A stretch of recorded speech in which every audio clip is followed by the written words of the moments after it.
Welcome. In this video I will show you how to get engineering plastic and once human. Engineering plastic is a valuable resource used for crafting high-tier gear. There are a few ways you can get your hands on this material. One way is by looting war dogs. These enemies have a chance of dropping engineering plastic when defeated. You can also obtain engineering plastic by salvaging weapons and armor.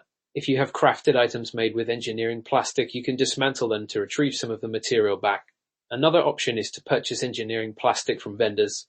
The security trader located at Haven sells engineering plastic in exchange for scrip. Keep in mind that vendor stock can be limited, so make sure to check back regularly if you need to purchase more. Crafting is another efficient method for acquiring large quantities of engineering plastic. To craft engineering plastic, you will need a chemistry bench. Combine 2 scrap plastic, 1 titanium alloy, and 1 carbon fiber.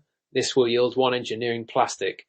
If you have the downloadable content, you can utilize the fusion anvil for crafting. Using this method requires 1 tier 3 scrap plastic, 1 titanium alloy, and 1 carbon fiber to create 1 engineering plastic. Out of all these methods, the most effective way to obtain engineering plastic is by farming war dogs. They provide a consistent drop rate for this valuable resource. Additionally, remember that salvaging your crafted items is a reliable way to get some engineering plastic back.